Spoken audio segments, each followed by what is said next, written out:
Hello, everyone, and welcome to the Imperial HoloNet. I'm GID123, And I am Red Leader Antilles. And I'm Nero Cole. and we have our special guest again. Connor Nielsen. Woohoo! And today, the four of us are going to be talking about a little comic book we like to call The Dark Knight Returns. That's Flash right. movie. Well, if you saw the movie, because, So, we're mostly just going to talk about the actual story, because, movie, book, pretty much the The same. movie was a good adaptation. Yeah, pretty close. Yeah. Well, I wouldn't know, but yeah. Um, Well, I made a list of major changes and stuff that I liked from the movie and disliked in the book, or stuff that I disliked that was changed, that kind of thing. oh, good, because I didn't. I just saw the movie, just assumed most of it was I'm the just same. more prepared than any of us. So yeah, the Frank Miller book that's pretty big in terms of the history of Batman. Kind of brought Batman back to the darkness after a couple years of campy. Well, the important thing is Batman had been dark at this point since really the late like 1969. Mm-hmm. When Carmine, or was it actually before that, when Infantino took over, Batman started to get a little bit darker. In fact, he even used as a gun in Infantino's first issue, and Infantino wanted that to be a permanent thing. Good thing he had been dark for a while because this was 1986. This was the thing that made people realize that Batman was so dark, in the public eye. Right. Because Yeah, I mean, he had like That really dark, brutal stories about Batman involved in politics and stuff like that already at this point. This kind of brought him back in the public to what he was, the Golden Age, good old when he Google. first became popular. Okay. So yeah. I guess we should just start off with our initial first impressions of the book. I'll start first, I guess. I don't have not much to say.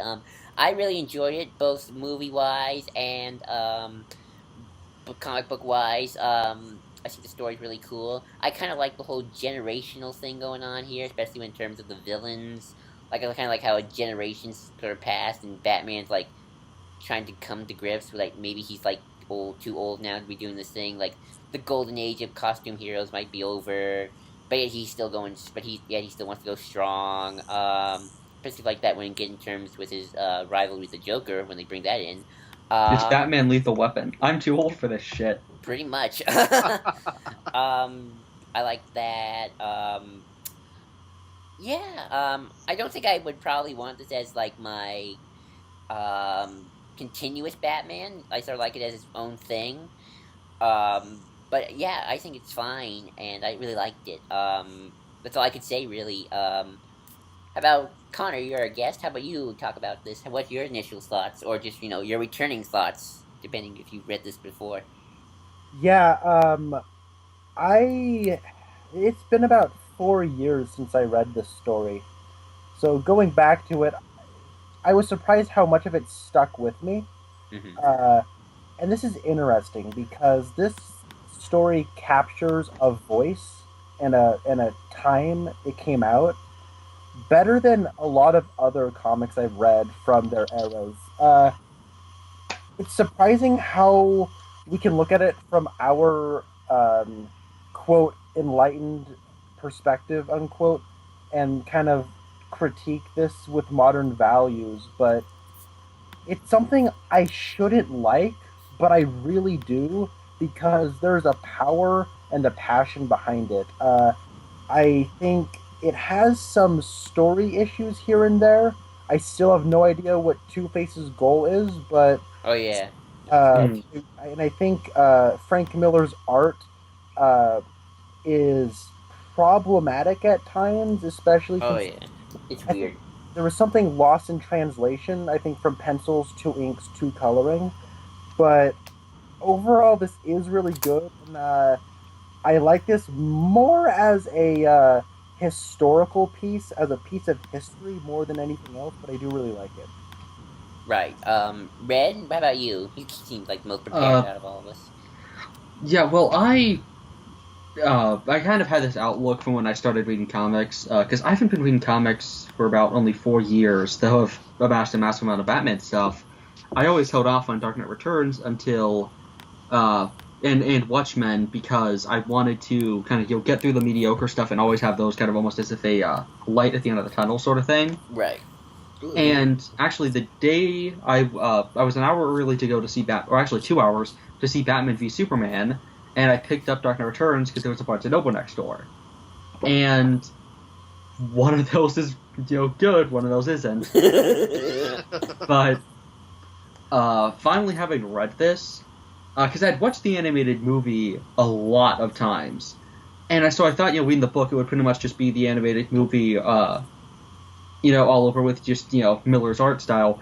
But it's actually just, I was blown away by just how cinematic it looks for a comic, and how, like people always say, it really revolutionized what you can do with panels and what you can do with, panels, but with, more, like at the same time, Alan Moore was revolutionizing everything with the fact that he was shaking up panel layouts, while Miller, he stays to the standard. I mean, he changes up how, the panel layout number, but he stays so true to distinct, perfectly shaped panels, yet uses that effectively, with the TV screens, and some of those layouts are just amazing. And it's just from, like Connor said, a historical perspective, but also just from a perspective of the way we make comics, this is such an important book. Oh, absolutely. Interesting. I wouldn't know. I'm kind of new to the comic game myself, but I'm sure that I've seen some pretty old comics, and how they look back then in the 70s and 40s are like how they are today. So yeah, I would understand that. So Cole, your last. How did you feel about I guess the movie? I guess because you didn't have time to get the comic, but that's okay.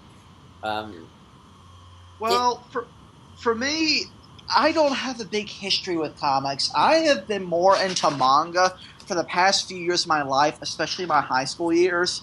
So thinking about getting into comics and wanting to do more with Batman, especially some key stories that a lot of people seem to point to, this was an interesting experience because I finally got to see what all the hype was about. That being said, as a whole, the story works for me. Yeah, there are issues here and there that kind of bother me, but other than that, it works as a piece to itself. And that's what I like about it, is that I don't feel like you need a lot of Batman comics to really get into this. Yeah, you'll need a lot more to really appreciate it as a whole, but you can still enjoy this, and I think, and not have read a lot of Batman comics, and that's what I like about it. Yeah, I guess I want to mention something. I'm kind of guilty sometimes of something that our friend Steve Baxi, I guess not really guilty, but something our friend Steve Baxi has pointed out about, like, how certain people have their certain Batmans, and I would definitely say that, I'm kind of in the TAS Batman camp, or at least that version of Mark Hamill stuff. So when I was younger, or at least when I was getting in, like, this thing kind of, like, a bit put off, especially by the Joker, because, like, this ain't the Joker I remember, like, which is strange, because I think I liked Heath Ledger's Joker at the time. But yeah, as long as I'm come over stuff like that now, and I'm able to, like, just take it as it is, and it's definitely something I enjoy. I don't think I would want it like mainstream continuity DC, but I do enjoy it just as its own thing. Again, like I said earlier. So where should we take this discussion? Red, how about you? Do you want to take it off somewhere? Let's start off to just at first with the translation, I guess, because you took notes on what they changed. Yeah, weirdly, I think the book is overall better, but I actually prefer a lot of things with, especially part 1 for the movie, because there gets to be some points where scenes just go on too long, and like one specific thing that really bothers me was, after watching the animated movie so many times, this was kind of jarring, where after Bruce has that amazing flashback sequence with the the stuff going on in his head, before the bat smashes through the window, we have this like short scene of him going over and listening to his answering machine. I don't know why. He just listens to his answering machine, and like Selena Kyle's just talking to him, and it's like, why do we need, like, it kind of takes you out of the heat of the moment and the emotion kind of pouring into that scene. Though the narration is something that sadly the animated version wasn't able to do too much of. Though actually, I think some lines are better spoken. Like, one thing that was really sad in the book is that Batman and Joker don't talk to each other very much. Oh yeah, they kind of. I guess I never noticed that part, but yeah, they do talk more in the actual. Actually, something I noticed about the book is that Joker wakes up pretty early in the book. Like in the Hmm. movie, it happened like after Two Face got defeated, but in the book, he's around when Two Face is going out doing his thing. Uh, there's a, Yeah, there's a Uh, scene where one of his informants is sort of like telling him what Two Face is up to. well, I do want to talk about that answering machine just quickly. Oh I sure. I think the intent behind that was there's that very intense, like almost PTSD sequence where he's watching the news and they're talking about all the death and he's reliving his parents' death, and then he has a quick recess when goes to take a shower, and then it just kind of starts to build up again. And though that next release is the first release was now we have good news. Okay, then he can kind of breathe. And then he stumbles to his shower and then starts to swell up again. And then he goes to his answering machine to try to distract himself. And then he gets a message from Harvey Dent, and then one from Clark, and then one from Selina. And these are all people that he knew when he was Batman.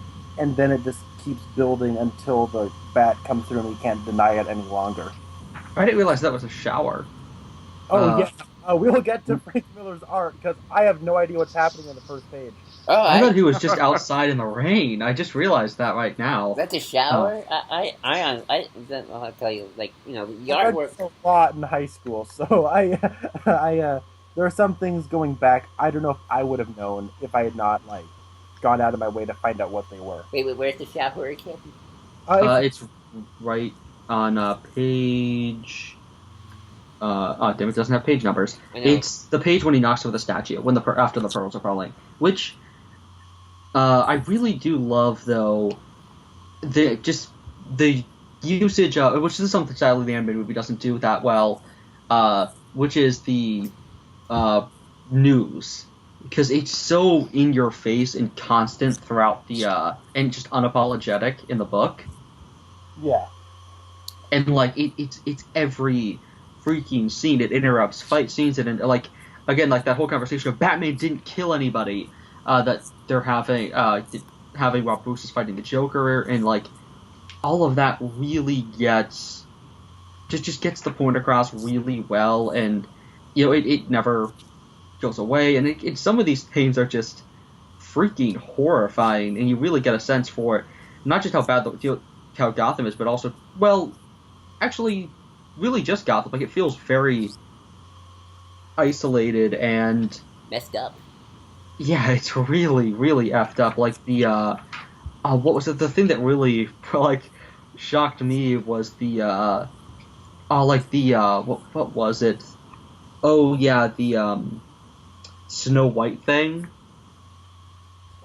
with the porn star doing the live action version of Snow oh yeah. White, Oh, and that was like whoa, like and okay, and then like oh what was the other? Oh yeah, like that woman who they put the bomb in her purse just for the hell of it. Like you get just sometimes the downtime is really needed, and I think that's something Miller does a great job of, which is actually I'd say a flaw in my opinion with Year One at points, and then that's what Year One does it really well at some points, but I feel like this film kind of does that perfectly. While Year One does have some points where it gets a little choppy, well, this just has a lot of downtime and a lot of just characters speaking to one another and having genuine conversations. yeah. I also kind of get to your point again. I agree. When I first saw the artwork, I was like, it's interesting. It's nothing I would probably want for everything. Like, there's the last panel, and Alfred's head looks really weird. Like, Alfred's head had a weird head thing, and especially by the end, it looked really weird. Yeah. I got a question. Have you guys read Sin City? I No. haven't, no, sadly. Okay. Sin City was something I didn't get around to reading till last year, and Frank Miller's art in those books are downright gorgeous. And while like the first one is slightly blockier, the second one has a bit more rounded edges. The third one is more kinetic. he has very different styles within that one style he does in Sin City, and it is in black and white. And I think Miller is an artist whose sensibilities really do work for a creator owned. He has full control, and he's doing it in black and white because when you look at some of Miller's stuff, a lot of his stuff works in his negative space. The canvas and what is not is just as striking and versatile as what he is drawing, because he gets imagery, he gets framing in a way that I don't think a lot of artists really do. But in this book, everything is so crammed together and cluttered, and I think he's doing that because from a historical perspective, he's critiquing the time when he wrote this. It's the 1980s. If you've watched Wolf of Wall Street or Scarface or any other satirical movies about the 80s, it's about the excess and what the 80s meant. Like my parents grew up in the 80s. They talk about you just needed stuff. You needed stuff. It was very materialistic, and you just needed a bunch of stuff. And when you look at these pictures, there's a lot of detail in these, and sometimes I don't think Miller's the best artist for this necessarily. But all of his pages are intentionally cluttered and cluttered and cluttered, and that's the '80s is really when the Talking Heads, the News, not necessarily the band, but the News, were always progressing an agenda at that point. Is really when Miller was just getting fed up with this, and I don't necessarily think he has a valid. Okay, I'm not going to go there just yet. But when you look at some of this stuff, I think some of his art at times looks like comic strips in the newspaper. At times, like it almost looks like Gary Larson. Sorry, is it Gary Larson, the Far Side guy? I don't know, but The who guy? The guy who made the Far Side. Is that Gary Larson? I would agree with you though that some of the comic book panels do look very pencilish, and then other times they kind of look more. Sometimes they actually do look really good, but other times they look more like classic pencilish, almost like stick figures. Yeah. And yeah, that is Gary Larson. All right. Yeah, I love Gary Larson. But especially in some of these panels, I think I could have drawn that. But at the same time, I think Miller is as an artist, he has better ideas than he does in execution. And especially like when you read Dark Knight Strikes Again, which I'm sorry if you've read that book because it sucks, but when you look at when you look at the bonus features, he puts a lot of thought into how he approaches the art, and I really respect him for that as an artist. And speaking of negative space, like that scene when they light up the bat signal and Gordon and Bruce are on the roof before he faces the mutant leader, like that really, it's not detailed. It's very, like you were saying, negative space. And like that's Miller's art at its best. Because he does a lot of scenes that almost are completely black and white, or like don't have much color. Yeah. And I think those really work the best. Because like when he's fighting the mutant gang, it really kind of gets a little choppy and messy when he's in the Batmobile. And I think that might be the point, but yeah. Yeah, I'm looking at it right now. Actually, you've got lots of grays and oranges. Yeah, I don't think Lynn Varley's color approach was necessarily effective, and this is something that's odd because Frank Miller and Lynn Varley were married, like for a while. Like they got divorced after Strikes Again came out, but which was like 2001, I think, through 2002. But Klaus Janson, as an inker, I've never been the biggest fan of his inking style, and I don't think he's necessarily the best to complement Miller's pencils. I think if you've read like Batman Gothic, he's the penciler and inker for that series, and he has a very angular, very striking line work. And Miller is more curvy. He likes a little bit more detail and less lines, if you will, less straight lines, anyways. And then I'd really like to see a recolored version of this. I know that's sacrilege to some people, but I think maybe getting like the neon colors of the mutants to be more vibrant and the mud to be more a deeper brown and the skies to be deeper blues, and I think that would have worked better and made this world a little bit more immersive. But Mhm. that's Right. Yeah, And, definitely. And I mean, that's something that Brian Boland did with Killing Joke, that he was able to say that he didn't like some of the coloring and James stuff. oh yeah, I actually and that, have the new version of Killing Joke. yeah, a lot of that really upset a lot of people though. Is when he did go back to recolor that. Yeah, but it's always good to have a creator who at least is able to accept their flaws, which Frank Miller is not one of those people. Oh, I hear No. stories about Frank Miller. Poor Frank Miller. Yeah. After 9/11 really messed him up. Hmm. Um, and when you talk about you don't need to know a lot of Nero, you had mentioned that you didn't necessarily need to know a lot about Batman to read this. Yes. Um, I would say the same. In fact, I would argue you need to know more about 1980s New York to understand this. Oh yeah, very. This comic is very 80s. Yeah, it's like very. When you think New York nowadays, you think more like the Big Apple. You think Friends. You think How I Met Your Mother. Oh, I Like, know about the 80s and 70s New York. yeah, like just how rough and tumble it got. This was like this was the New York Frank Miller grew up in. He was in New York. That violent atmosphere really did establish the New York identity, and he has that attitude. He has that I don't care attitude and that very strong voice when he approached this work. But like, there's twin towers in this, and their twin towers are where Two Face goes, and there's an image of Batman standing on the two towers in the second issue. Like, Hmm. there is definitely like this is a window into 1980s New York. it's Uh, And it's always strange. Miller, Yeah.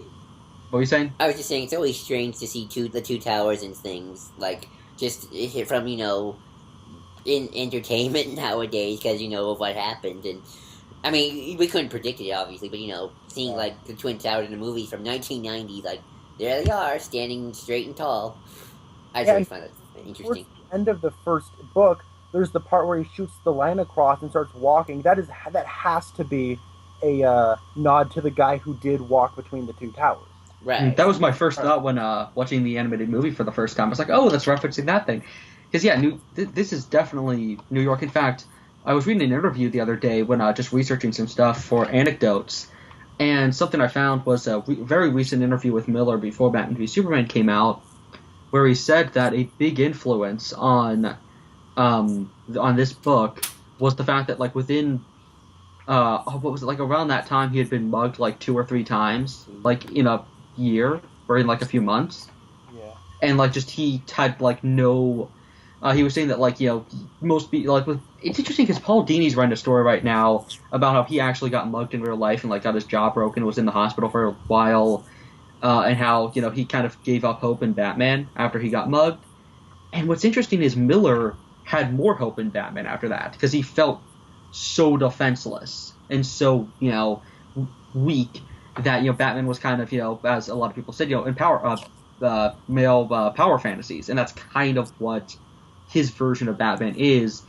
And I don't think he's necessarily saying that's how Batman should always be. At least at this time, that's not what Frank was saying. I think that's more so his statement on kind of like what Nolan was doing with the especially Dark Knight, where it's not necessarily what Batman always has to be. It's more so what the real world would need Batman to be, or what he would end up becoming in the real world. Yeah. The Ubermish, the Uberman, as Nietzsche would put it.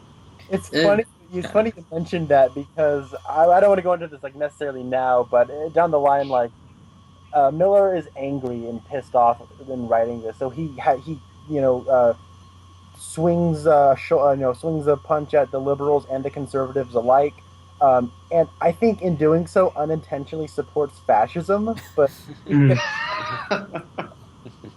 Oh boy, that's fine. No, that's fine. That's fine. I like political stuff.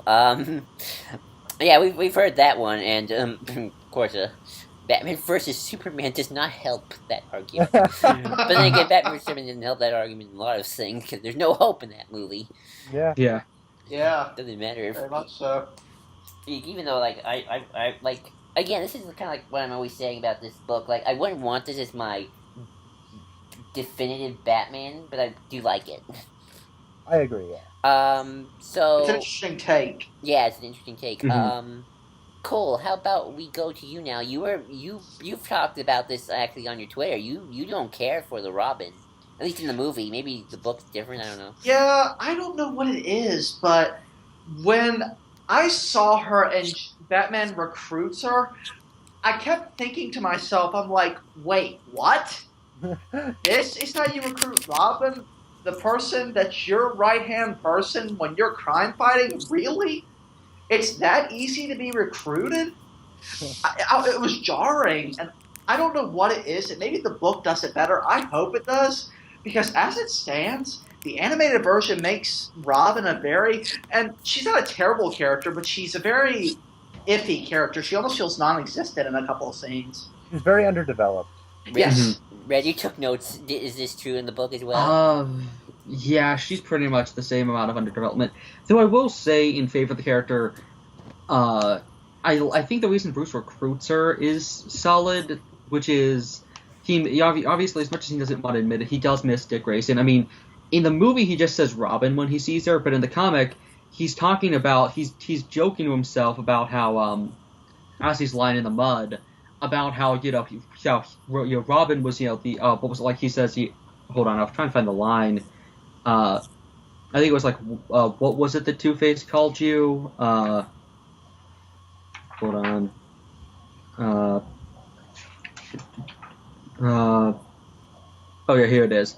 Remember Two-Face? Like when he sees her, he thinks it's Dick Grayson because he's hallucinating, kind of. He says, "Robin, the boy hostage." That's what Two-Face called you. You hated that. Lucky you're lucky. You're lucky. I'm always here to bail you out. And of course, he does kind of save her, but at the same time, and like when he sees her, he calls her Dick because he thinks it's Dick. And I think that's kind of an important scene, which will finally be fleshed out in something I'm super excited for, which is Dark Knight: The Last Crusade, which is coming out in I think a month, which will finally explain what happened to Jason Todd. Wait, what do you mean? You mean in the Dark Knight universe? Yeah, it's written by Miller. Oh, okay. It's going to finally explore what happened. Yeah, because that was the thing of question. Because don't they talk about Jason Todd in this a little? Yeah, this happened after death of the. And that's another part behind this too. Is we don't get much talk about that with her and with him and the new Robin, and that always bothered me. No, it's hard because in comic world, this happened before he died in A Death in the Family. Oh. Exactly. The case this is the reason that the case is there. The costume thing with in fact the line on Jason Todd's on the plaque in the costume in the main continuity is in memory of Jason Todd, the second Robin, a good soldier, which is what he calls Carrie Kelly. And he says that about Jason. He because Alfred's like, you really want to put in another Robin. He says Jason was a good soldier. He honored me, but the fight goes on, or the war goes on, and that's kind of. This is the reason, or one of the reasons Jason was killed off, along with obviously the fan pull and the fact that everyone hated him, and that one of the writers was constant, because DC, anecdote time, DC wanted to give a character AIDS to deal with the issue, and they wanted Jimmy Olsen at first, then they realized that the actor who played him in the movies at the time was a homosexual, and they didn't want to seem stereotypical with that, so they avoided that. And I think it was Starlin who every time they would have an interview would or every time they would talk at a board meeting, he would always immediately say, "Oh, give Jason Todd AIDS," really happy, really excitedly. And they were he actually said this, everyone would just stare at him and be like, "What?" Because he was so ecstatic about it because he didn't like the character. It's yeah. So he got his wish, and Jason, bit the dust. But that's interesting because I always thought Death of the Family happened before Dark Knight Returns. So that's interesting. So that's interesting now. Oh, really?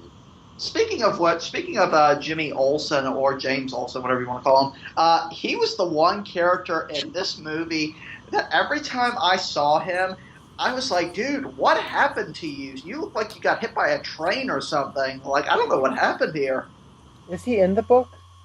Yeah, in fact, well, he has that one moment where he says that the strike is in its third year, and that's it. Though, you know how Miller? Have you read the trade for year one?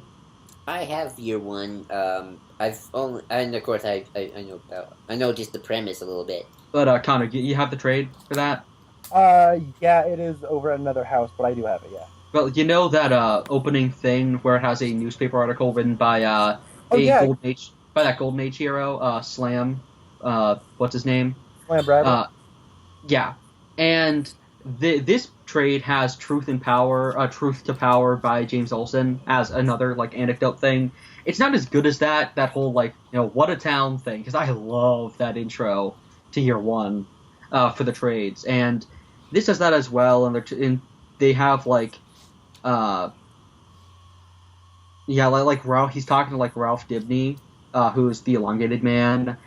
And he's like at this bar for supervillains, and like the Penguin's there, and he's talking about just how depressing it is for a lot of these guys because there's no heroes around, so it's not fun for them anymore, so they quit.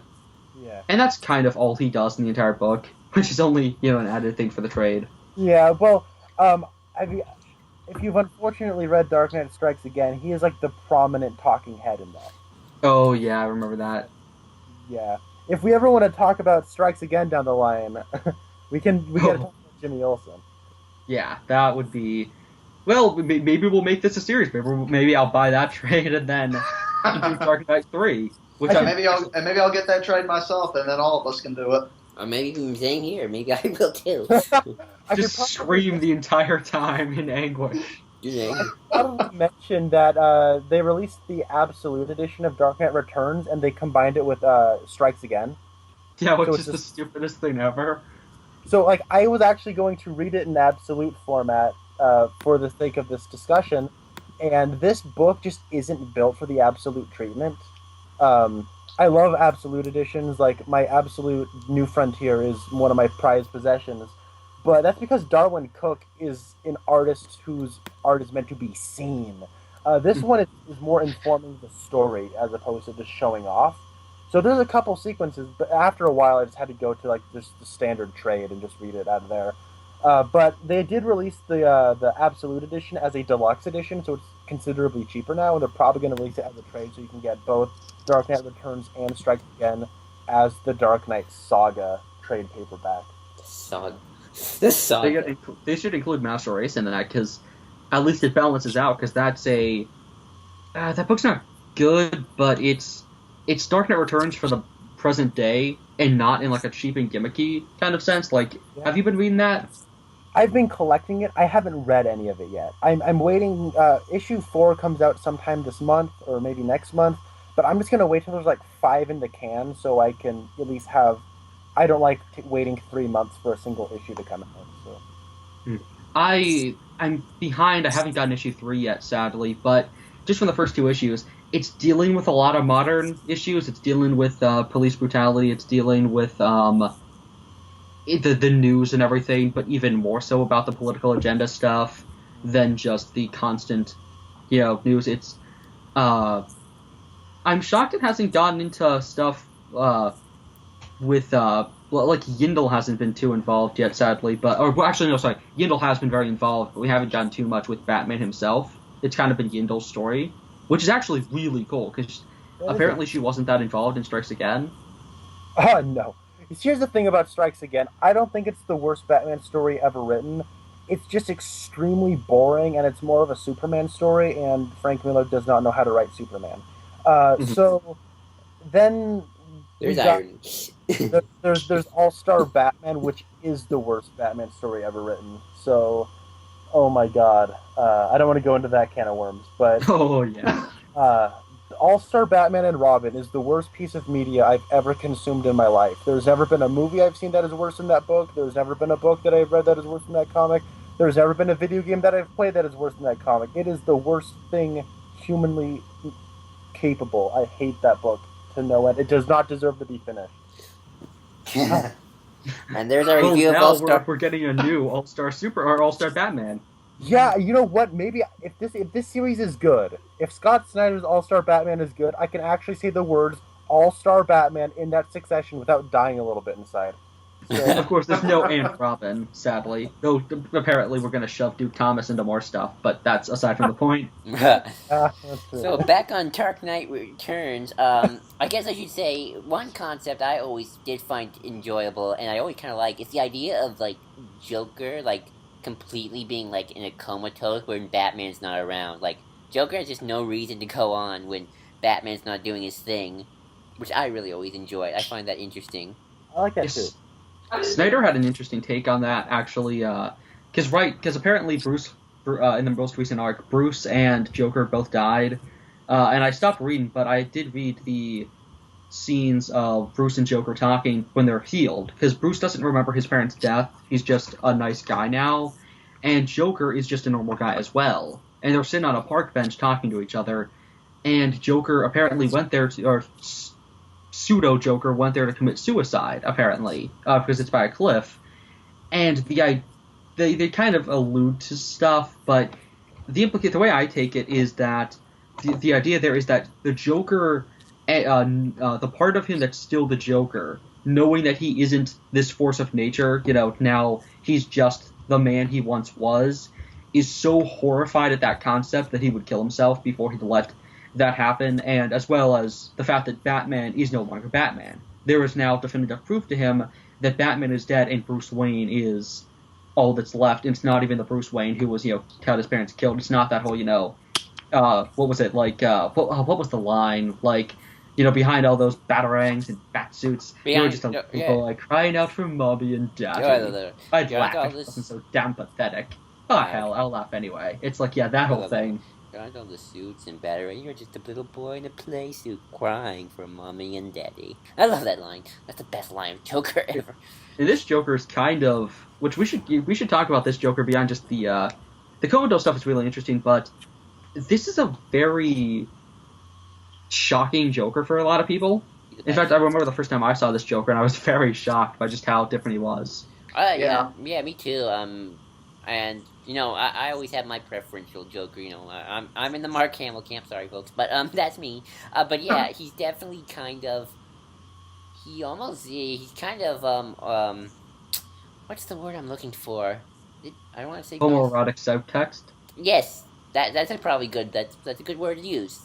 He swings both ways. I can see. Well, or does he, based on the speech thing? Yeah. So the hilarious satire of Freudian psychology, which, as somebody who had to study who loves psychology, Freud's a freaking crazy person, and I love the fact that they make fun of that throughout this whole book. Good old Freud. So yeah, this is Good old Freud. So yeah, Connor, what's like your take on this Joker in terms of that? Well, you got any more room over in the Hamill camp? Because I'm in camp. Okay, yeah, come join the Hamill camp. We're all welcome here. All right. So, I'm not a big fan of Miller's Joker as the Joker.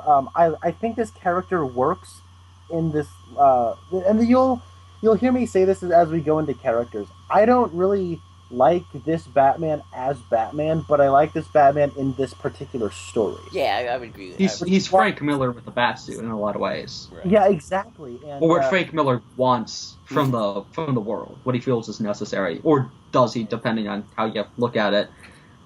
And that's why I'm against having sequels and prequels and threequels to this story, because I like this as a standalone piece. So I like this Batman, but then going into the Joker, like, I don't like this Joker if you're telling me it's the Joker. I like this Joker in his relationship to this world and what he represents for what he is as a character, because I think you can make a case that all of these characters don't really possess that much of a character. They're just there to inform what the story's trying to say. And I think that goes back to a big part of this book, which is, and a lot of people have said, and I've always disagreed with this, to read Year One first, then this second, because that's the beginning of Batman. But I would disagree, because Year One is the beginning of Bronze Age Batman. This is the end of Silver Age Batman, but not specifically on a character level, but rather, I think Batman as an idea. This is, that's what's great about this Batman, is this is an embodiment of certain aspects of the character, or more so, it's kind of like the real world reflections of these characters, how they are to us in the real world as people who don't live in a world with superheroes flying around, and what these ideals shape themselves into in a horrible world like, more so, ours is than necessarily a comic book world like the Silver Age. What if these ideals that they have formed over so long, being culture icons, how would they change over time? Yeah, that is a great point.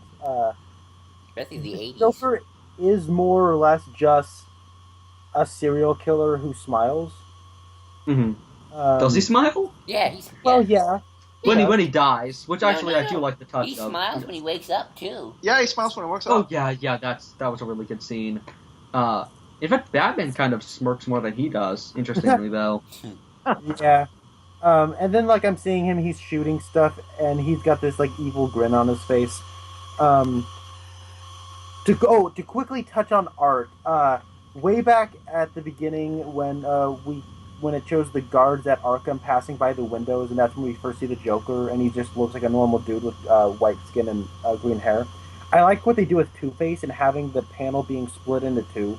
I like that. That's a really neat idea and a good concept to visually convey what's going on.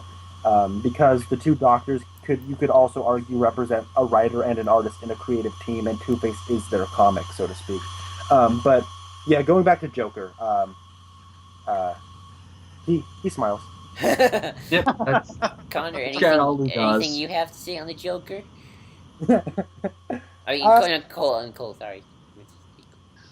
My favorite scene with the Joker in it, I would have to say, would be this, and we need to talk about the scene, of course, is the scene where they're in the love tunnel.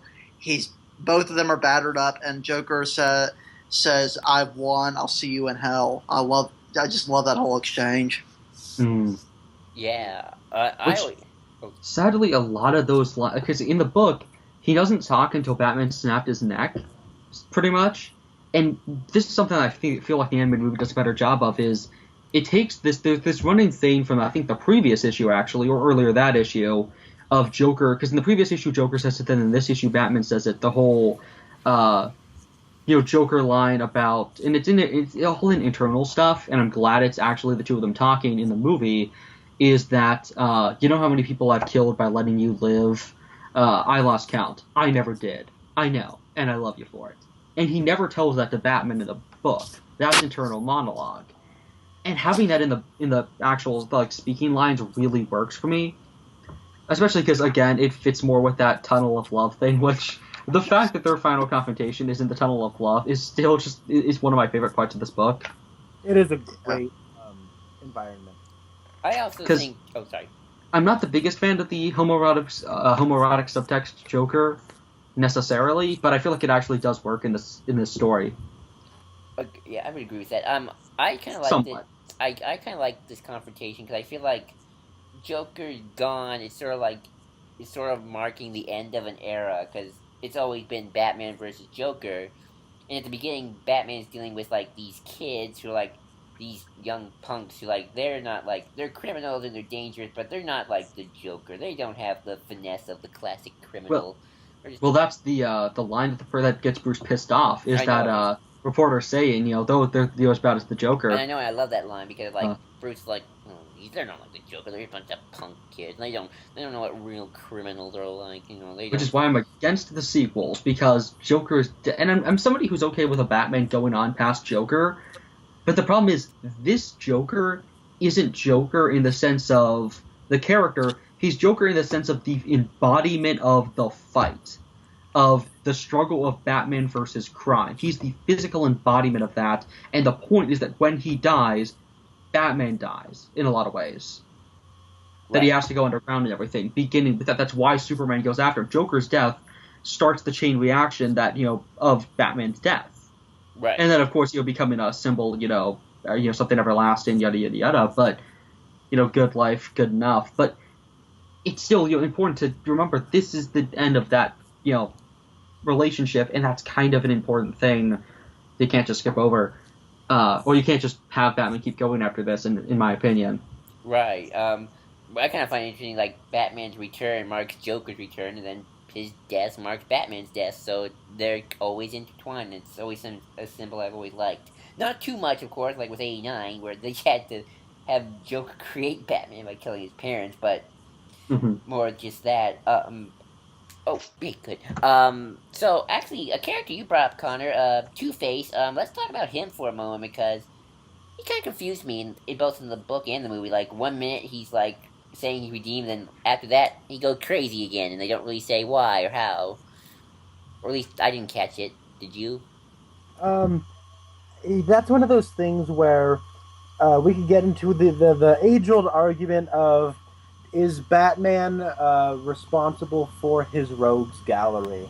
And I Right. know that's a thing that a lot of people gravitate to, and a lot of people will say yes to. And I think Miller is disagreeing here because Mm-hmm. his return is seated before that. Right. Looking through it now, he's getting up and walking around the house and shaves his mustache, and then what happens is we have the whole. That's after he was released and he was reformed, and then after he realized he doesn't have no mustache no more, they say those are the last words he spoke publicly about, and he's gone. And then we get that scene of the three thugs playing cards, and then he shows back up and flips the coin, and then it goes to the part where he has the PTSD sequence watching TV while he's reliving the death of his parents, and then he goes to the shower, and then he goes to the answering machine, and then the bat breaks through, and then he becomes Batman. So this is, I think, circumstantial to, oh my god, Harvey's gone, and now I got to become Batman again. As you know, him being gone is just a part of me coming back to becoming Batman. But he was already going back to a life of crime before that. So it's almost mythological how he's tied to his enemies coming back before they actually come back. Which that's an important thing to talk about with this Batman, because back to my point about him being kind of a force of nature. Miller has a very kind of specific idea for Batman in relation to the world at large, and it's something that I don't like Batman without, which is him being a force of nature. He is almost this like Batman is something that is fated to happen. It's a necessary thing. Whether he realizes it or not, he doesn't have much choice in the matter, even if he thinks he does. Yeah, it's almost as if Batman is this entity that attached itself to Bruce Wayne. And once Batman comes back, it's almost as if Bruce disappears from this entirely and he becomes like this mysterious figure to the audience. Mm-hmm. Until those moments with Carrie Kelly, where he finally is Bruce for a few seconds. Yeah. And I mean, like I actually found, funnily enough, the other day, actually last night, a story I wrote just for it was like an essay or something, or not an essay. It was just to write like a short story for school a long time ago about and I just wrote Batman and Hugo Strange just having a debate about Batman's psychology, and like the way I specifically worded it was like Batman is this thing that, I mean, Morrison even plays with this of Batman might have been around, since the beginning of Gotham. Amadeus Arkham had those nightmares about a giant bat demon, and there was Barbados, that bat demon, and the bat demon has been tied, a literal bat demon has been tied to the Wayne family since its beginning, with Thomas Wayne from centuries ago, who, was a sadist, and like all that stuff, kind of, like Batman isn't Bruce Wayne in a suit. It's that's why I disagree with the whole notion of Bruce Wayne is the mask. They're kind of both extensions, or Batman is something that attached to a little kid. Like Batman's always been there, the way I worded it, or is it something more? Is the bat just a symbol of fear that you use, or is it instead a creature, an idea, something mysterious that uses the angry, orphan boy, who in Crime Alley, like that kind of idea of Amadeus Arkham, dreamt of the bat and everything. Is the Batman kind of something fated to happen that almost it's manipulated Gotham for so long it feeds off its fear, and Bruce is just almost its latest victim. So many people who have lost themselves. Amadeus Arkham, lost his mind and everything he was in an attempt to save save Gotham, and Bruce inevitably will as well. He slowly loses parts of himself. Of course, the important thing with Bruce is everyone else, pushes other people away, but Bruce has Tim Drake and Bruce has Dick Grayson, he has Alfred, he has people who he latches onto. He has that humanity that he never lets go of, which differentiates him from these other people. Which Harvey Dent is that's I think why Harvey is such a great pick for the first villain of this book. Because he's the person who lost all his ties to humanity when Gilda left. Who isn't mentioned in this book, though I'm pretty sure that's still supposed to be canon since she has been there since his first appearance. You mean, isn't that his wife from Long Halloween? Yeah. Okay. She's been there since the beginning. Well, you know what they say, you're not a true Gothamite until you go crazy. That's pretty much being a citizen of Gotham. You are required to go crazy. Yeah, pretty much. Especially if you're Frank Miller post 2001. I do like that whole concept of, is Bruce the mask or is Bruce the host? And I like the idea of Bruce being like a host. Mm-hmm. Because I think that's really in here more than it is that I've seen anywhere else. I mean, you can go back and look at Morrison's run, but Morrison's run was more like Bruce was sent back in time to create the Batman symbol. Mm-hmm. So it is kind of one of those things where a chicken or the egg kind of a scenario. Like, if Batman attached himself to Bruce Wayne because of his thing, because of his parents' death, or was that just him in the past creating Batman to create Bruce becoming Batman? It's this interesting circle. But yeah, that Batman versus Robin is probably one of my favorite story arcs, where Dick finds the Barbados cave. Mm-hmm. I mean, like, Joker is the Gravedigger and everything. That's all really great. I love that. That whole run is awesome. Mm. Let's see, who else have we not talked about? Commissioner Gordon, I guess? What about the new commissioner? Oh, well, yeah, let's talk about Gordon and Yindel, because this actually has one of my all-time favorite Batman scenes. In fact, I think my favorite scene from the entire series might be, from this entire book, might actually be the scene where Gordon and Yindel talk about Batman.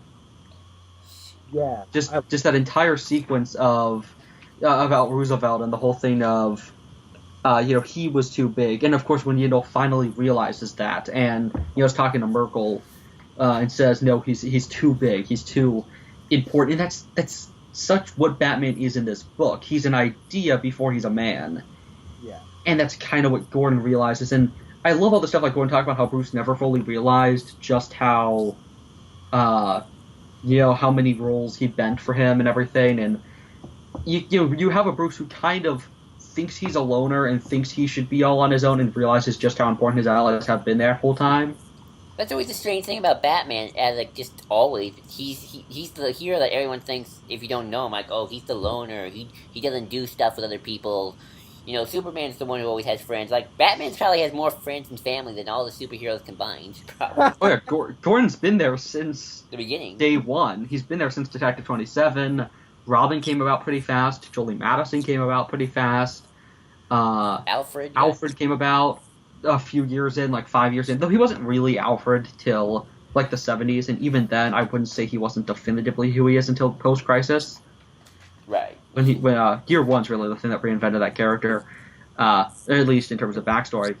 But yeah, with Gordon, I really love the fact that he looks. Isn't he supposed to look like what's his name? Roosevelt. Roosevelt? Wait, no, not Roosevelt. Who's he supposed to look like?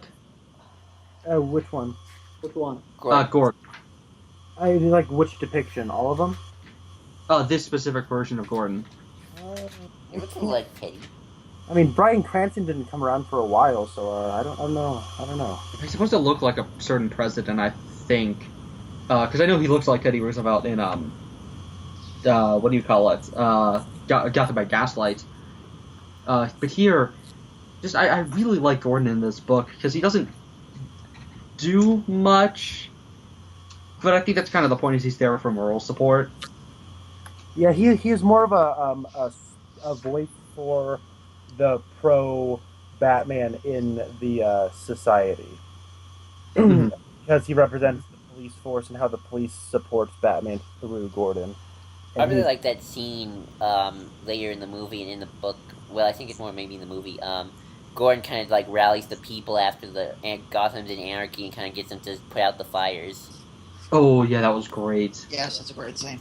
Just he's again Bruce Wayne or Batman is this larger than life creature, and he needs the everyman rallying the people. He needs people like Gordon. He needs people like Oliver Queen. He needs people like what Clark Kent should be. He needs people like Robin to truly give people hope. Right. And Speaking of Clark Kent, what did y'all think of Superman in this movie? And this comic arc, I should say. Time to open that can of worms. oh boy, This. I get what Miller's trying to do. I get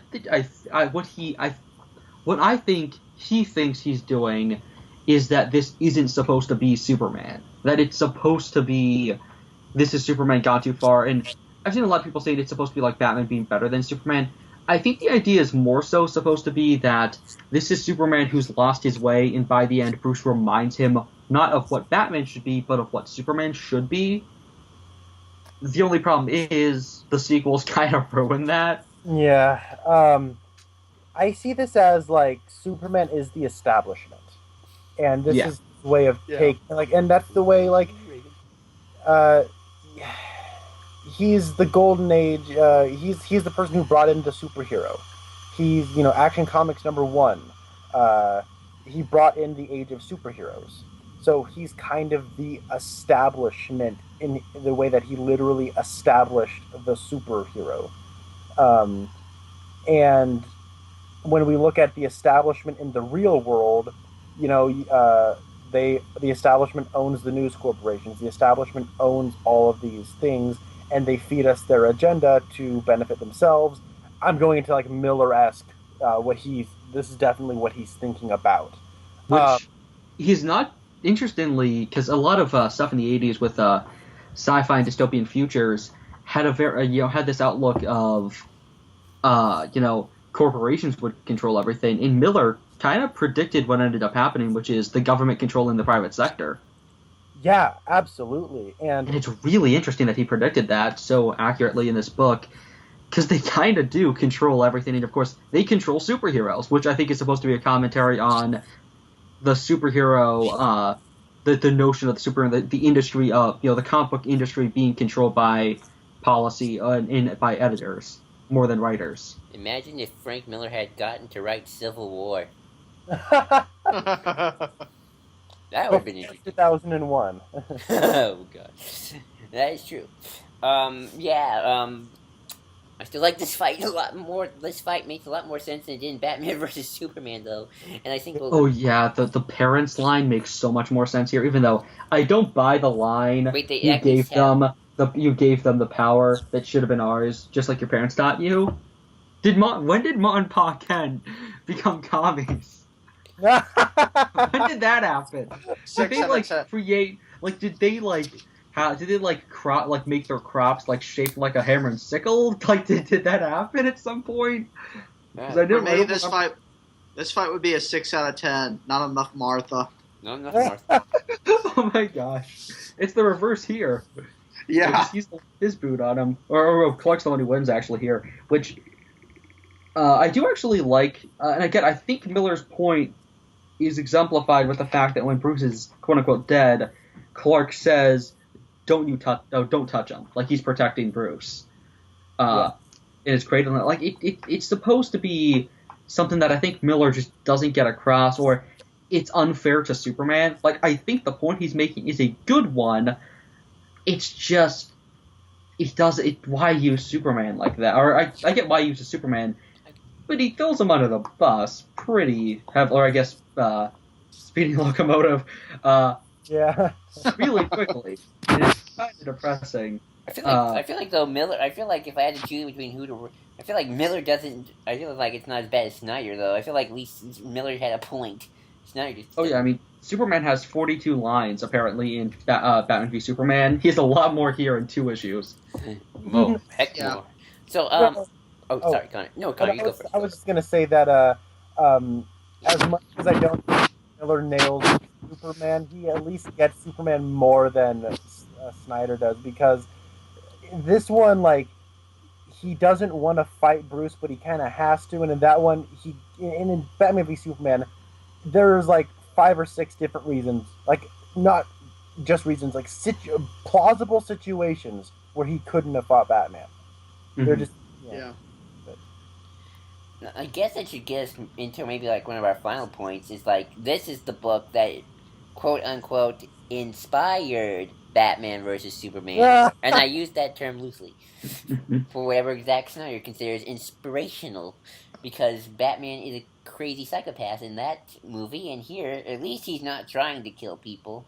I actually I'm trying to look for that famous line where he breaks the gun in half, and Bruce goes, this is the weapon of the enemy. We use our training and our intellect to defeat them. I'll find it. Because that's like one of the big differences right there. And with Superman, like, it's not my Superman, or at least not how I would. This is the weapon of the enemy. We do not need it. We will not use it. Our weapons are quiet, precise. In time, I will teach you. In time, I will teach them to you. Tonight, you will rely on your fists and your brains. Tonight, we are the law. Tonight, I am the law. Let's ride. Oh, Batman. Just his voice. Just him. Ooh, Batman. I love this. I love the narration. And Batman on a horse is kind of awesome. Oh, yeah, that's visually striking.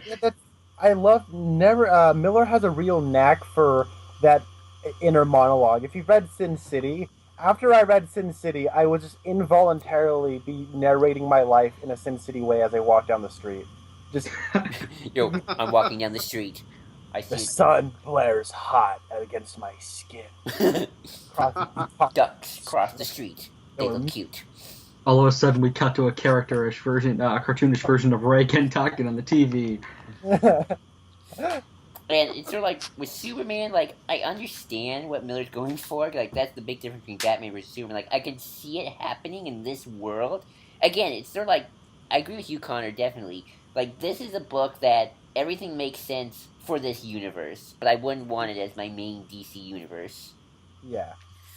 But yeah, and that's something I don't think Snyder understands. It's like for him to understand that make your universe make sense. And plus, I don't think Snyder understands ethics. That too. But there is one thing, and this was said a long time ago by William Worcester, aka Zazubar. Shout out to Zazubar. Which he was talking about how he wasn't down with them adapting the Frank Miller Batman, but he liked the fact they used Ben Affleck because he felt that Ben Affleck had like unmasked Bruce Wayne, had like a look of humanity in him, something that Bruce in this book doesn't. Or at least the way he's drawn. That's what he said. I mean, he's kind of supposed to be Yeah, chiseled and beaten after, like freaking 55. I mean, he's 55. He started at age 25, so he's like 20 years as Batman. Yeah. Also, I always like the first panel with Superman, and the eagle just comes to his arm. Like, Oh my gosh, that was the greatest thing ever. There's subtlety for you. Although I do like Bruce with the dog. So And that's what I love about comics. They don't need to be subtle. It's effective, damn it. Exactly. Like, you can do, a woman with swastikas on her body parts. You can do insane stuff like that, which, let's talk about Bruno. Oi. Oi. Yikes. That was insane and weird. awkward every time. Yeah, when I saw it, like, wait, where'd you come from? Why do you have those swastikas on your parts? Yeah, oh my god, I don't know how this was published,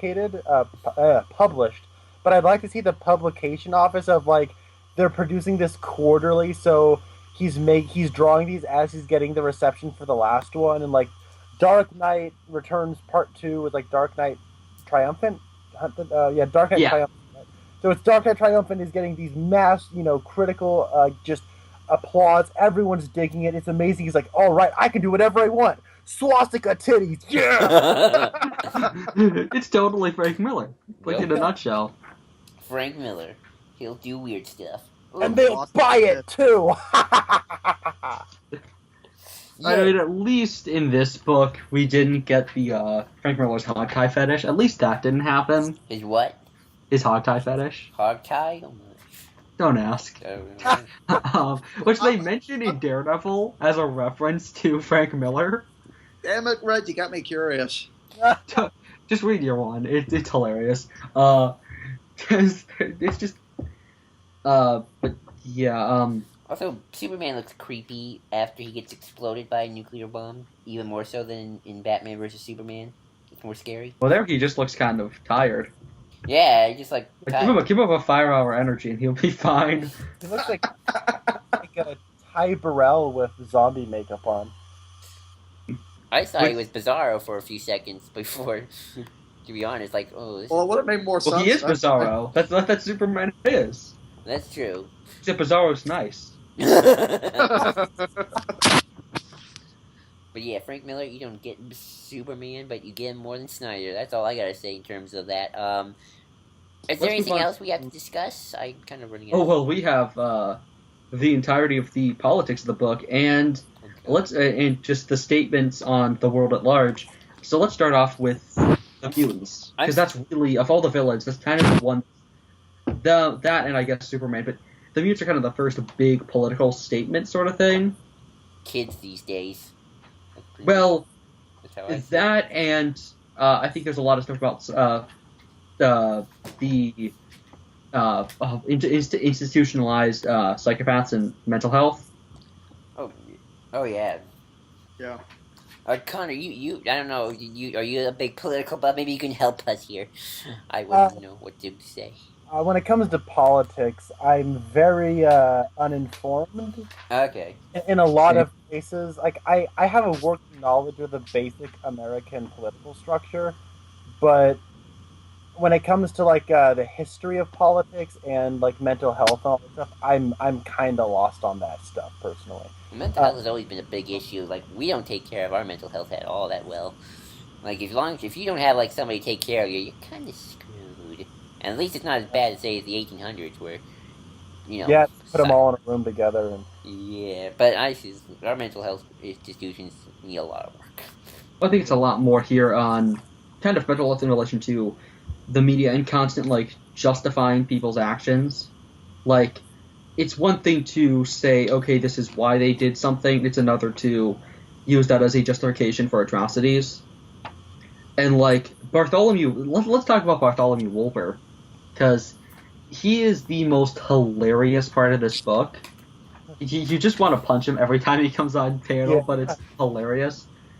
Because he's the epitome of, the person who's just like, oh, well, it's Batman's fault. It's totally Batman's fault. Like, Lana Lang is kind of the audience's and in my opinion, she's probably my favorite character of this book. Right. All right. And what were you saying? I want to know to get into those discussions because personally, I saw that just Miller was simplifying a political argument. But that was just the way I thought. So.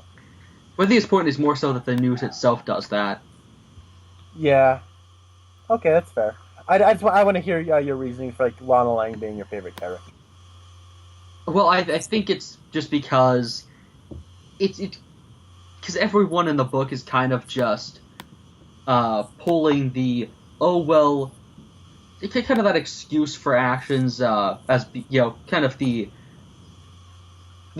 statement kind of on the problems of the world where people are always like, oh well, that's just the way things are, or oh well, that's just the way these people are, oh they're crazy, therefore it's okay. And I like seeing a character who kind of just goes out and says that's bullcrap, or like she kind of sums up. Maybe it's more because she kind of sums up completely Batman in this book. I'm trying to find the line, but like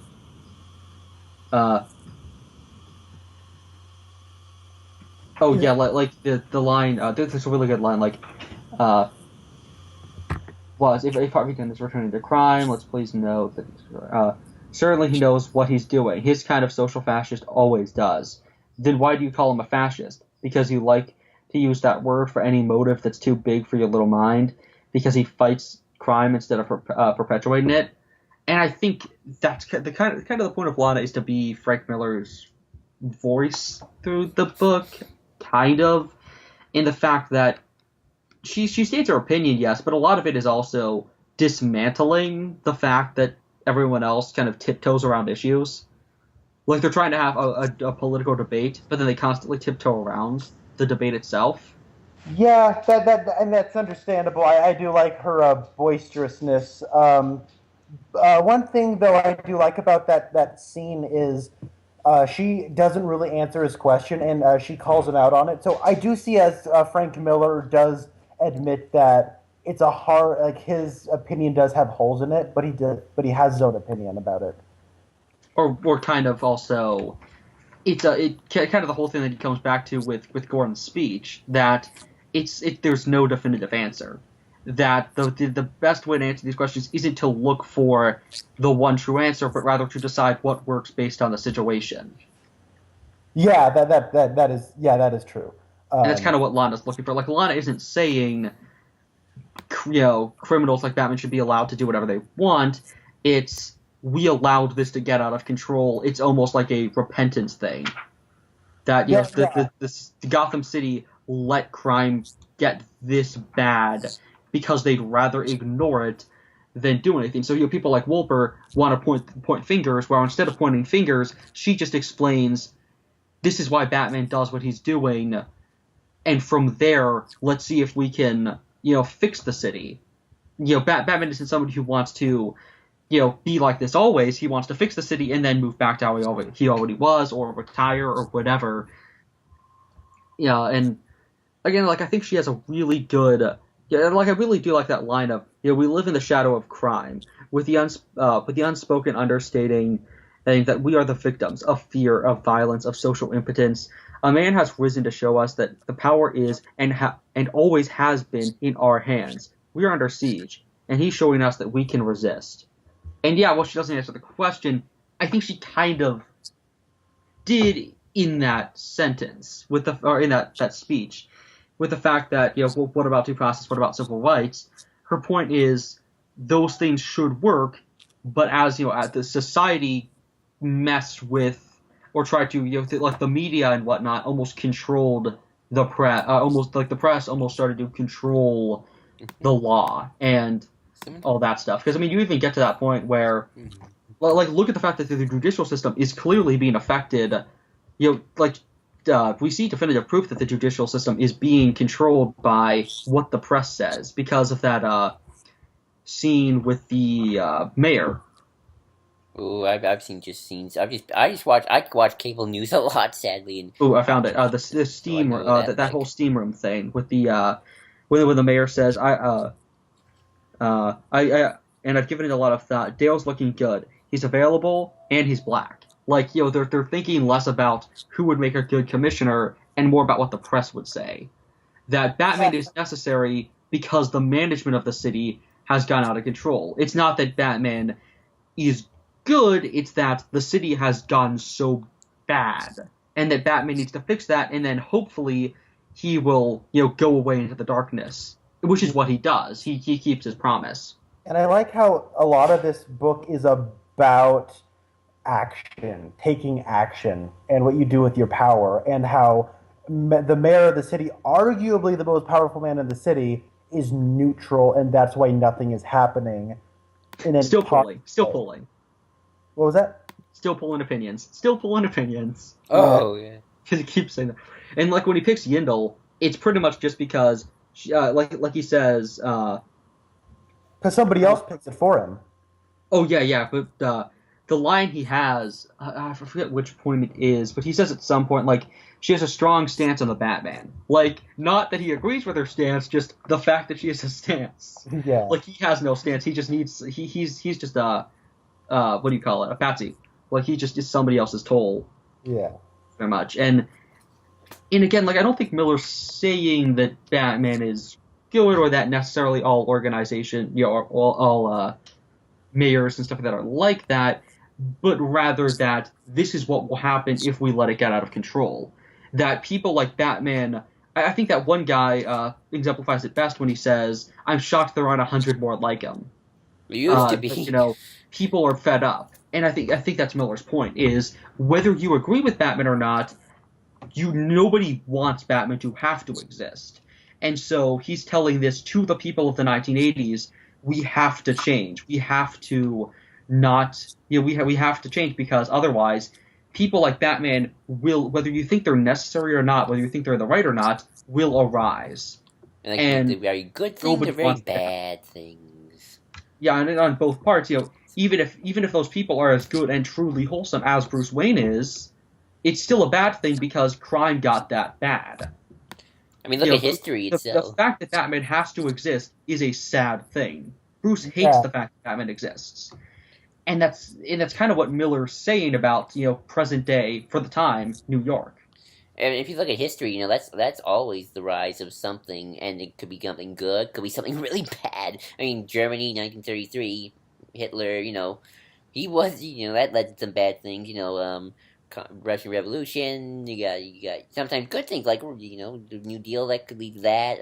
Well, but back to Russia, Right. the revolution itself was a good thing.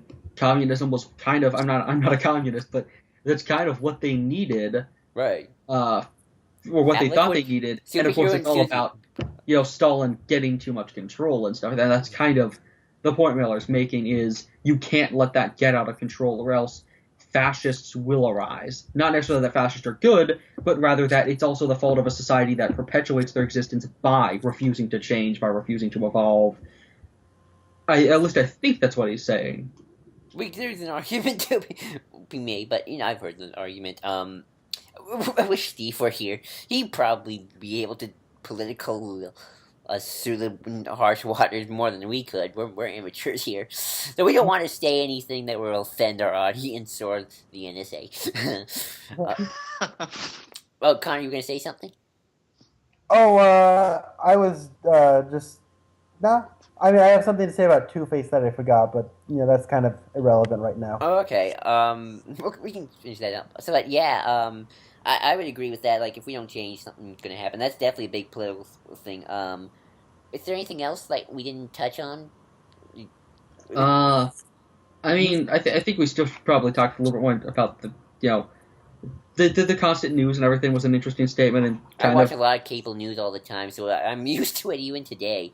Back and forth, back and forth. You suck. You suck even more. Republicans are also, like this. I Democrats are also, like this. Ugh. I also love the whole debate talk of point versus point. I don't know what about that I love, but I think that just Because it reminds me of every single news show out there. yes. Like, and I like. If you want to talk about the mutants and what they were all about. We yeah. got. Did you Uh, want to say something on the mutants, Connor? No, I was saying, Red. You said you wanted to talk oh about. yeah, just pretty much that whole, letting kind of that societal like, they're kids, kids will be kids kind of thing. Thing is, I think what Miller's trying to say, and I think he's trying to tie that back into the, statement on mental health kind of thing, or Oh, right. Yeah. yeah. I think it's interesting that we can view this now with look at what's happening on the south side of Chicago, where it's like children are, getting murdered, and wives and are getting murdered, and like there used to be like some kind of code, like that's a lot of people are saying it's getting out of control with the violence that's happening in south side Chicago. We even have films like Chirac that Spike Lee just made, Oh yeah, I'm gonna mention and that. and then there was the latest Barbershop movie, even like was really made to address those violent issues, and I think it's really interesting that we can look at this piece that's about like Gordon encountering a 17-year-old person who has every intent to murder him, Mm-hmm. uh, and that is the militarization of the youth and everything. It's really kind of scary, and it's more and more kind of coming true. And as much as you might disagree with Miller, and his voice might put you off a little bit, and you might not like how aggressive he is. He's kind of saying things the way he sees them, and in some regards, they're coming true. And it's scary and it's effective. And in this in a world that is so political, it is fascinating to see this as it's a comic book.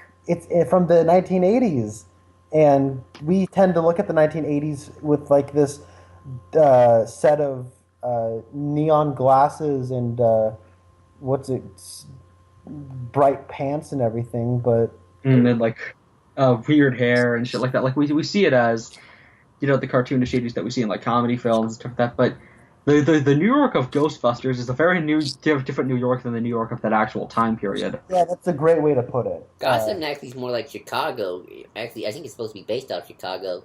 No, it's based off New York somewhat. Sometimes it becomes Chicago. Sometimes it's New York. Sometimes it's set in Jersey. Right, I remember that. Although in Batman vs Superman, it's right next door. But yeah, I always think of Gotham and Chicago nowadays because of all the stuff that's going on there, and there's like protests too, and there's lots of happenings that I always keep up with, but I couldn't explain right now because my mind's all over the place. But yeah, it is kind of scary. I mean, I kind of wonder what Frank Miller would think of Donald Trump. That would be an interesting read right there. Well, Trump showed up apparently in Dark Knight 3. Okay, I was just about to say I would love to see Miller's lampooning of Donald Trump. That would be hilarious. I mean, and I see this as a very much conservative person. The Reagan stuff was hilarious. And I'm somebody who doesn't hate Reagan, but I still love just the. Because that's the thing about Miller, is he doesn't pull his punches. Yeah. He hits everyone equally. He's like, exactly. He's like, liberals are pussies and conservatives are corrupt. Like that's basically what he's saying, and he's both sides are corrupt and both sides are pussies in his mind. Yeah, but because then the mayor is also very corrupt, and like some of those people letting Batman fight for them and everything. Though what's interesting is, obviously there is a lot more, and I think one of the reasons why I gravitate to some of the stuff in this book is there is a lot more of a conservative, at least, focus with this Batman, and that's something I personally just find interesting, if nothing else.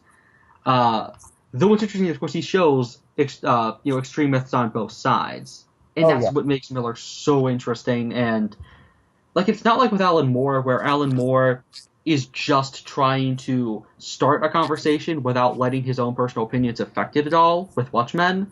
This book is Miller making statements, and I think that's so fascinating just to see this guy who lives in New York. And I mean, I think the best line of this book might actually be that what about due process? What about we need to take the time to slowly rehabilitate these people. What? Oh no, I'd never live in the city.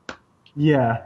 It's like that's kind of Miller's mentality, and like again, I don't think he's trying to say that victim rights aren't important, but he's trying to say rather that we let that come before our own security, we let that come before justice and the law. Yeah, that is when I was reading it, I don't think I was seeing it like that, and after talking about it, I do have more of an appreciation for the talking heads, because as I said a while back, I kind of felt at first like it was Miller oversimplifying an argument. And again, I think the point stands that that's kind of the point, is we give sides of an argument in the press and everything, all or nothing for certain sides of the political spectrum. There is no gray area in the public's mind. Yeah, that's a great way of putting it. And that's something he predicted very much. Well, I think it's always been there, is that lack of gray area. I think it got worse with the internet. Oh, yeah. I mean, like, we just look at it right now. I mean, Steve has been made a video, even just with comic book stuff, like, Marvel's great, DC sucks. DC's great, anything Marvel sucks. I mean, can't we just all like comics? Yeah. Yeah, exactly. The internet, the YouTube comment section will be the new talking head for if they ever remake this comic. Actually, they do that. Oh, awesome! Yes. Dark Knight 3, The Master Race. Mm-hmm. Instead of talking heads, it's tweets. Yes. It's in text, in people texting each other. It's freaking amazing. Oh, It's a really interesting. It's not perfect, but it's actually a really interesting book. oh, I got it. Uh, So cool. I like everything I wanted. Yes. Um. but yeah, and Obviously like cool. again, I forgot to mention like with the caricature of Reagan. Like I don't think that's necessarily even what Miller say he is like as much as it is what people see a person as. Ronald Reagan. You know, we create caricatures of the other side of the political spectrum or of our own, just to make it easier, and until we get to a point where we're not really debating the issue, we're debating against these stereotypes we have made of the sides I of know. said issue. One of my favorite scenes in the movie, and it's probably in the book too, but I like it in the movie because I can hear the voice. Is Reagan's like in a bunker with the radioactive suit, and he goes, "Well, my fellow Americans, I have some good news, and I have some bad news. The good news is, we took old Uncle Joe, Soviet communist, off our good friends in the Samoan Islands. Bad news is those commies are just plain sore losers." And I just like that. It's Yeah, I hilarious. love that. World War III starts over an island, which it probably would have. Yeah, over Santa Prisca. I don't remember that. I don't think maybe that's the fake of conflict. Probably was. Yeah, Santa Prisca is a completely made up country. True, but I could probably see World War III getting fought over an island, and then that's how it Well, starts. dude, Cuban Missile Crisis. Yeah. That's what it's a parallel to. Okay, yeah, there we go. So yeah, I love that. That's a hilarious thing. I love the Reagan stuff. Trying to find that panel. Oh yeah, here it is. I find it funny how The island of Cuba Maltese. And the bad news, well, it looks like those Soviets are pretty bad losers. Yes, they are. And I love how he's in the hazmat suit, and like one of my favorite lines from the movie that's I don't think in the book is we're trying to protect our assets. I mean the people of Corona Maltese. and again, like the fact that I think it's less Miller's outlook on both sides of the political spectrum, like the people, like the news people early on. Like I don't think that's what he thinks liberals actually are, and I don't think that's what he necessarily thinks conservatives are. I think that's his point on the caricatures we make of these sides of the spectrum, to the point that we stop debating the issues, and we start just infighting.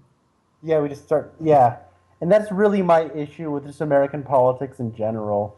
Like, I can't speak for politics elsewhere, but it is just name calling, and I don't like them because they're not on my team.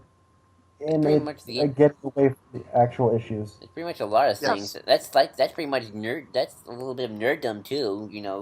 Yeah, it's human nature. I guess. I mean, I take sports, comics, politics, everywhere. And I take I'm majoring in political science, so I'm failing right now. Oh well, I just haven't time to study.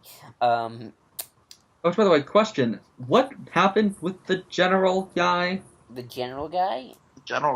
Who shoots himself? I in the movie it's different than in the book. What went on? Which one was the general guy again? The guy who is wrapped in the American flag.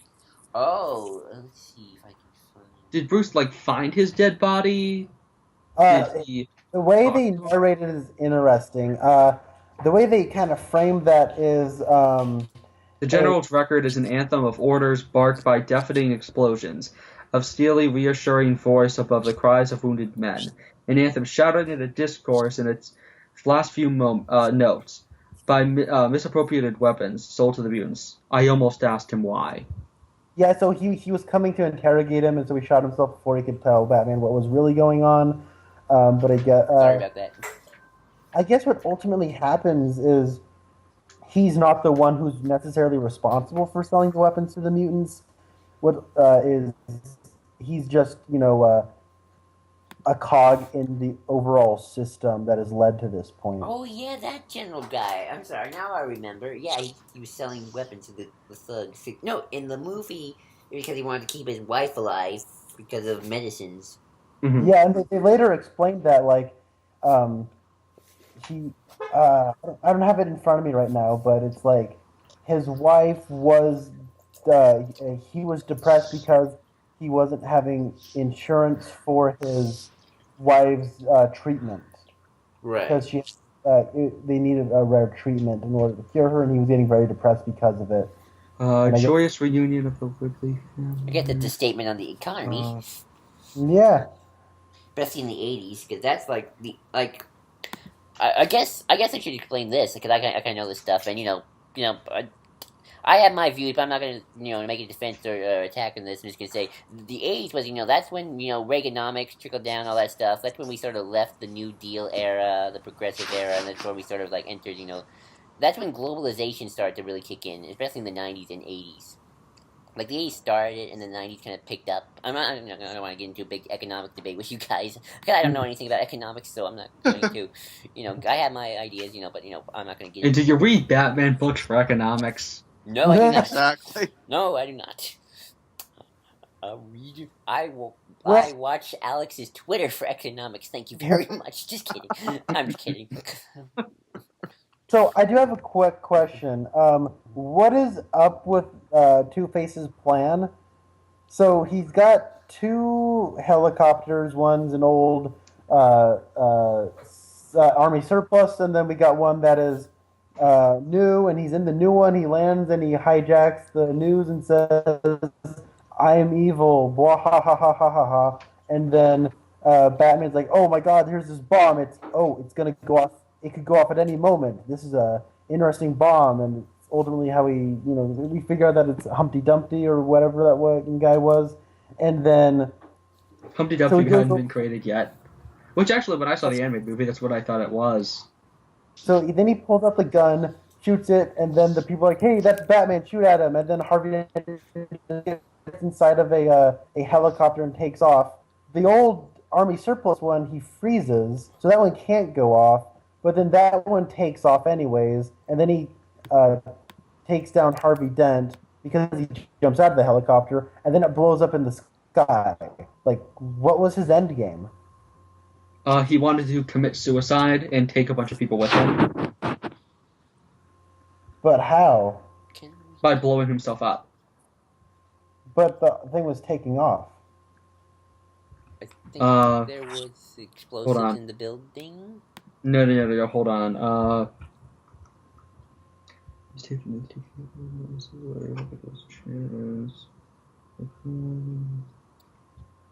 Harvey, I have to know.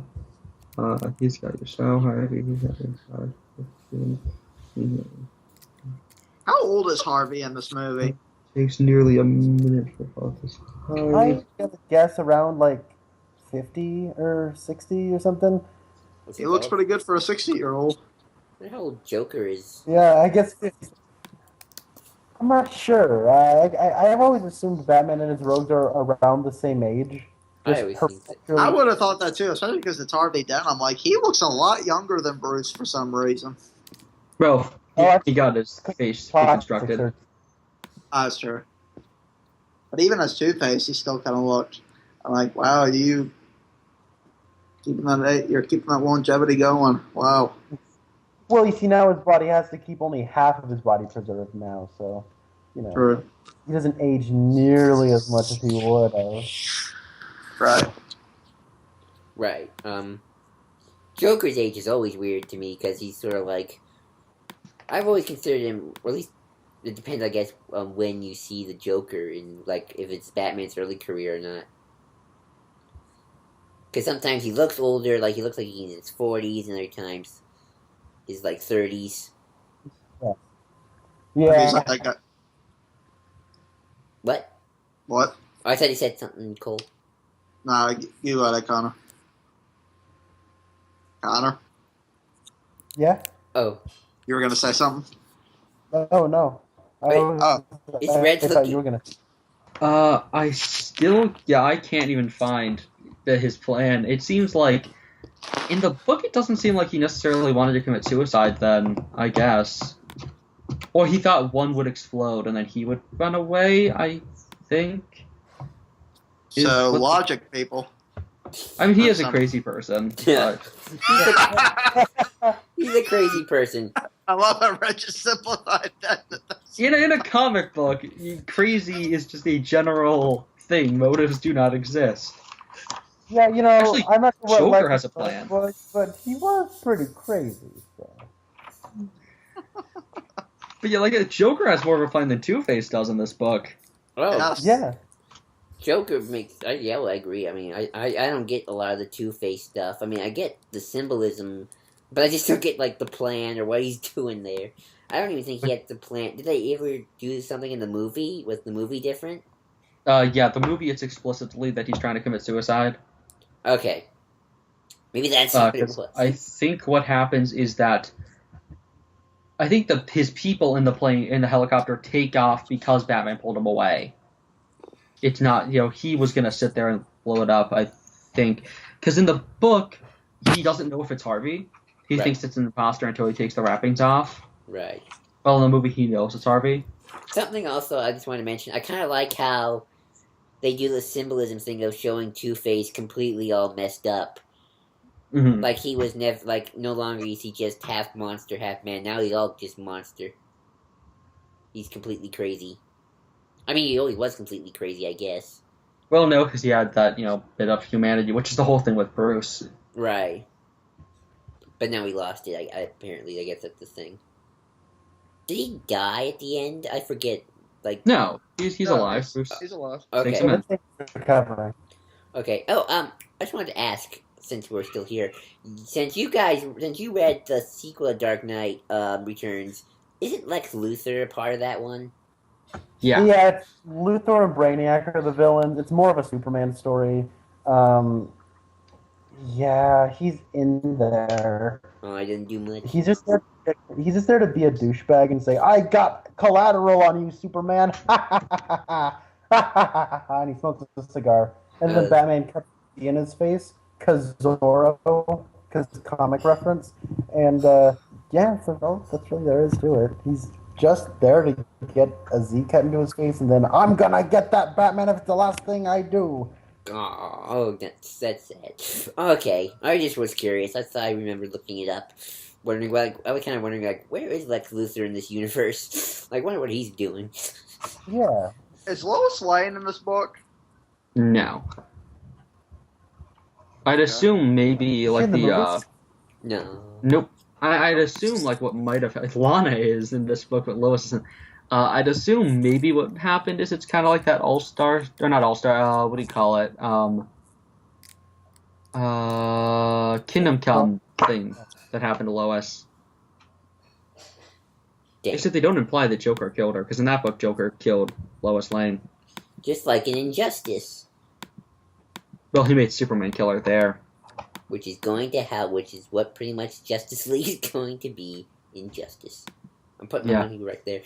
Oh, Oh, Joel, why did you have to say that? I know, but you know that's what's going to happen most likely.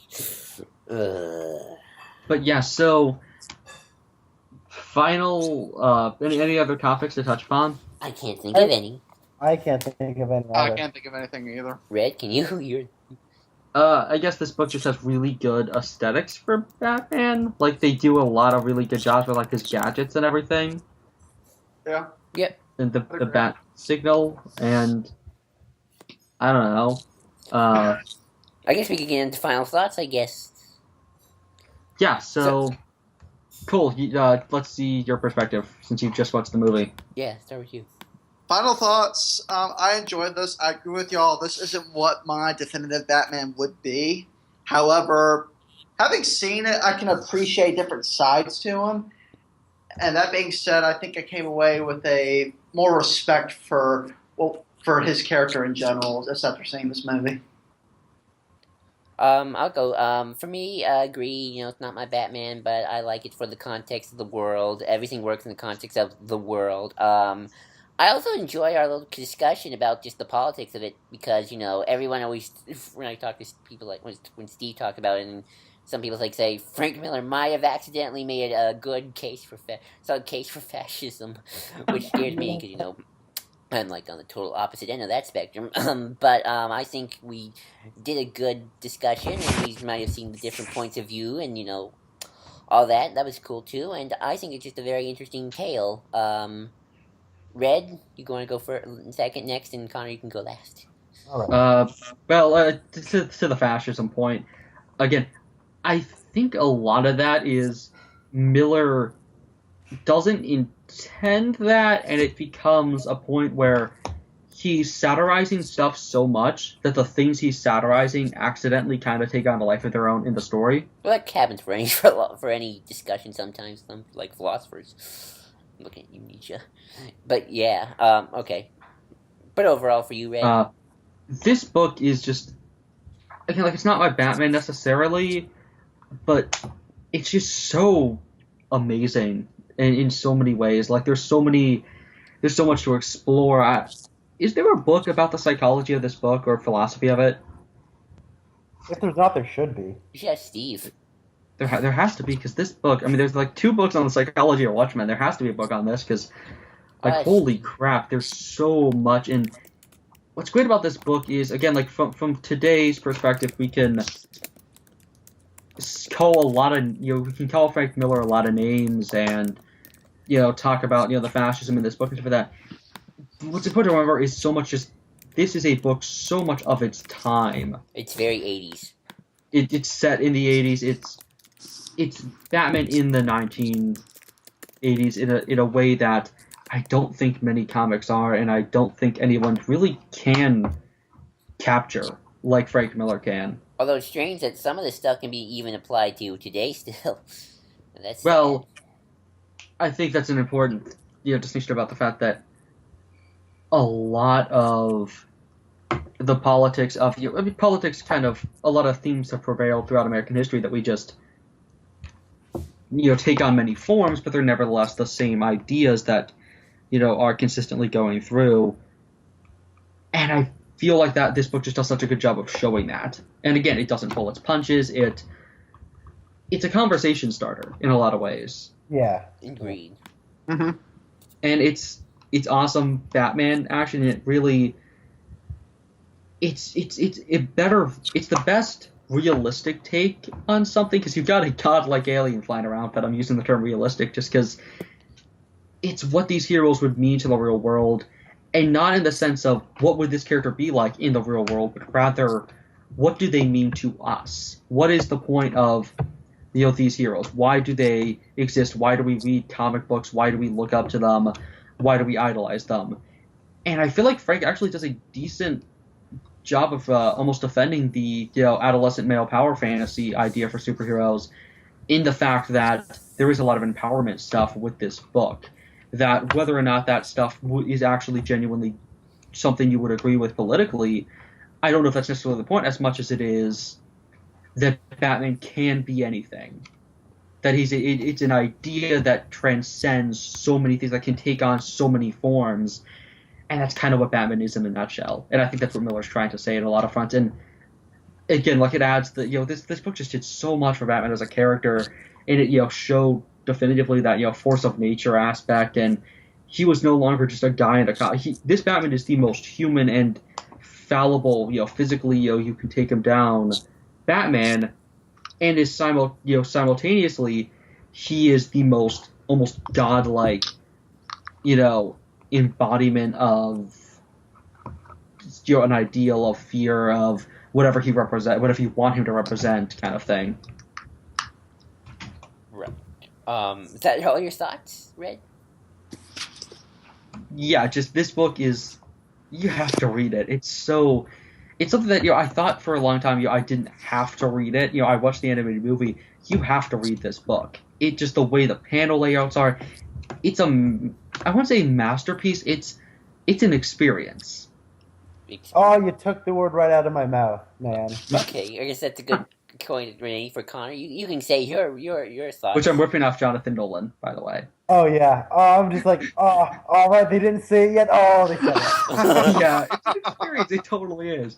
But yeah, so what's your opinion?